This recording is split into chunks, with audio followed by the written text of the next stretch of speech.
My parents passed away and left me a crumbling motel on the edge of a forgotten highway, paint peeling, sign flickering like it was gasping for its last breath.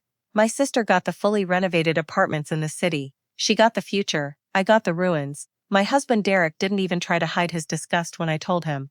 Called me useless, told me not to come back until I'd taken the apartments for myself. So I packed a bag that night and drove out to the motel alone. And that's when I discovered my parents had left me something far more important than a building. If you truly love and appreciate your parents, take just 1 second to subscribe to this channel. It means a lot to us. And before you go, tell me in the comments, which country are you watching from? The motel was called Milbrook Haven, though there was nothing heavenly left about it. When the lawyer read the will, my sister didn't even try to hide her relief. She got fully rented luxury apartments. I got a dying property on an empty road. I told myself it didn't matter, that maybe I could fix it. But somewhere underneath that, I felt like this was a message from my parents I didn't understand yet. Derek laughed when I told him, actually laughed, before his voice turned cold. He said I'd gotten nothing while my sister walked away rich, called it typical, told me not to come home until I'd taken the apartments back for myself. His exact words were, "If you can't even fight for what's yours, what good are you?" That night I packed one bag and drove for hours, until the city lights disappeared behind me. The motel appeared out of the dark like a ghost, its broken sign buzzing weakly. I slept there that first night, on a mattress that creaked with every movement, staring at a cracked ceiling, wondering how my whole life had unraveled this fast. My parents were gone. My husband had thrown me out, and this forgotten building was all I had left. But something about that place felt off from the start. Not just the silence, something closer to being watched. Around midnight I heard a low dull thud beneath the floor, then another. I sat up, heart pounding, certain it wasn't coming from outside. I told myself old buildings settle, pipe shift, wood creaks. But this felt too deliberate, too rhythmic to ignore. I grabbed my phone, turned on the flashlight, and followed the sound toward an old storage room at the back of the building, door slightly open. Inside, the air felt colder and thicker than the rest of the motel. Part of the floor looked wrong, newer than everything around it, like it had been prelaced. I crouched down and pressed my fingers against it. The wood was slightly raised, like it had been lifted before. A single thought hit me hard. Something was buried beneath this motel, and it wasn't meant to be found. And what I pulled up from underneath that floor changed everything. I barely slept after that. By morning, the fear hadn't left, but something else had joined it, determination.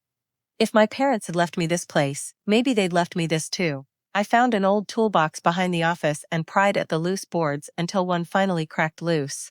Cold air rushed up from below, carrying a smell I couldn't quite place. Not rot, something older. I lifted board after board until a dark opening sat beneath my feet, wooden steps disappearing into the darkness. This hadn't happened by accident. Someone had built this on purpose. I climbed down. Every step groaned under me as the air grew colder, my flashlight catching walls reinforced with concrete and metal supports. Not a basement, a hidden chamber. At the bottom, a long corridor opened up, and at the end of it stood a heavy steel door, locked, with scratch marks near the handle like someone had once tried to force their way through it. The handle wouldn't budge. I searched the wall with my light until it landed on a small metal box mounted beside the door. Inside it, a key. My hands were shaking as I slid it into the lock. It clicked louder than it should have. I pushed the door open and froze. No darkness, no emptiness waiting for me. Instead, rows of metal shelves lined with sealed containers, documents, locked cases.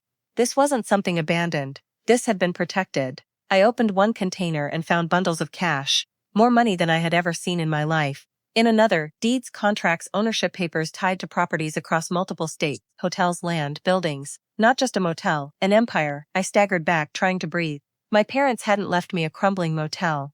They'd left me the key to everything. Suddenly it all made sense. My sister's apartments were the distraction, the surface-level inheritance. This was the real foundation, hidden and protected, meant for someone who would actually look deeper. Someone like me. I cried, but not from sadness, from understanding. They hadn't thought I was weak, they had trusted me. And Derek's voice, calling me useless, echoed in my head as a slow, cold smile spread across my face. He had no idea. The following days passed in a blur, securing the chamber, contacting the lawyers named in the documents, quietly piecing together the scale of what my parents had really built, all while the motel above stayed exactly as it looked, an untouched, perfect disguise. Then one evening, my phone rang. Derek. His voice had changed completely, soft, nervous, almost desperate. He said we should talk, that maybe he'd been too harsh, that I should just come home. I asked calmly, home? He'd told me not to come back until I took the apartments. Silence. Then quietly he asked if I had. I let the pause sit just long enough before I answered. No, I told him. But I found something much better. Then I hung up before he could say another word.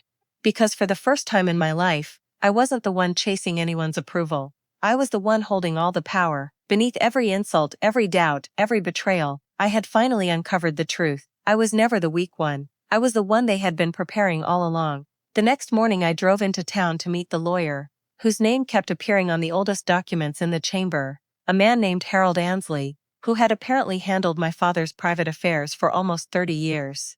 When I said the words Milbrook Haven and hidden chamber, he didn't look surprised. He looked relieved, like he'd been waiting years for this exact conversation. He told me my father had built the chamber himself, quietly, over the better part of a decade, moving cash and deeds out of the reach of a business partner who had once tried to swindle him out of everything.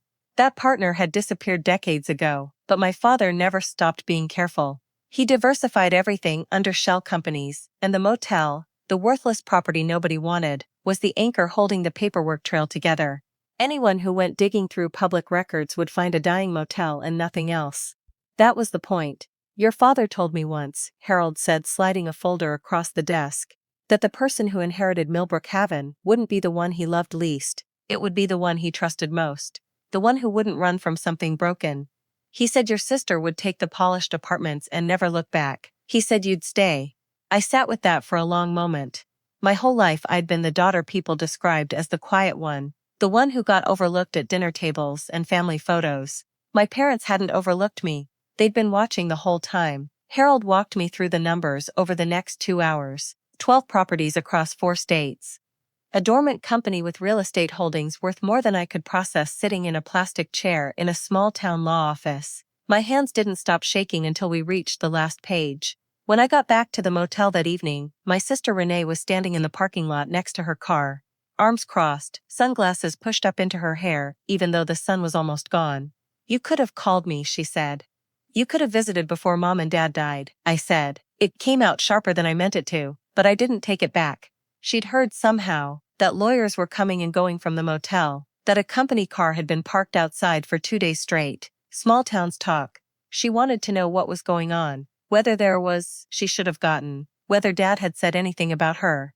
I could have lied. Part of me wanted to, just to feel, for once, what it was like to hold something back from her the way she'd always held things back from me. Instead I told her the truth, all of it, the chamber, the deeds, the decade my father spent quietly building a fortress under a building nobody wanted. She went pale. Then she laughed, short and bitter. So the crumbling motel was the real prize the whole time. It wasn't a prize, I said. It was a test. And I don't think you would have passed it, Renee. You'd have sold this place the first week for scrap value and never looked back. She didn't argue. She knew I was right. We stood there a while longer, 2 sisters on opposite ends of a rundown parking lot, working through 30 years of quiet resentment in about 10 minutes. It wasn't a clean resolution.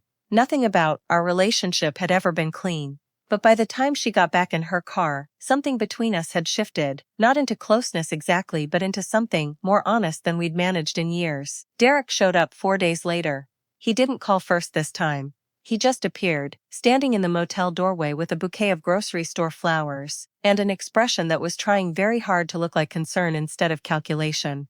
He told me he'd been thinking, that he missed me, that maybe he'd said things he didn't mean. I let him talk. I let him get all the way through his rehearsed apology, the one where he called himself stressed and scared and said he never should have told me not to come home.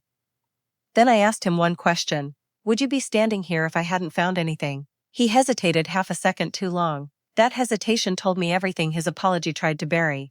I didn't yell, I didn't cry. I just told him, calmly, that the papers for the divorce he should have filed years ago were already sitting with Harold Ansley, and that he was welcome to contest them, but he wouldn't like what came up in the process. I watched something in his face collapse, the realization that the version of me standing in that doorway wasn't the version he'd left behind weeks earlier. He left without the flowers. In the months that followed, I didn't sell Milbrook Haven, I rebuilt it. Not because I needed the money anymore, but because it felt wrong to erase the one place that had finally told me the truth about who I was.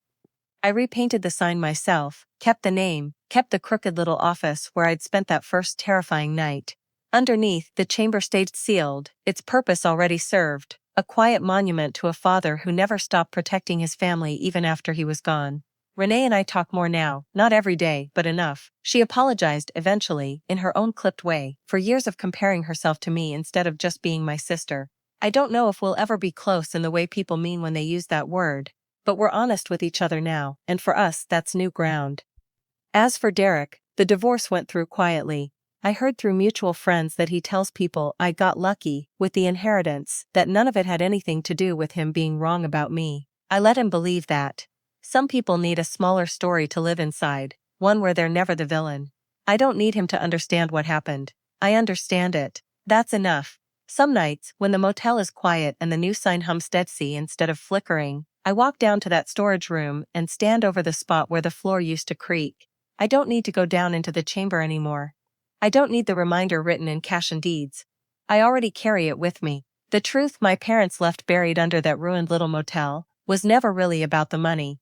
It was about who I was, underneath every insult, every doubt, every person who told me I wasn't enough. I was never the one who got the ruins. I was the one they trusted with everything.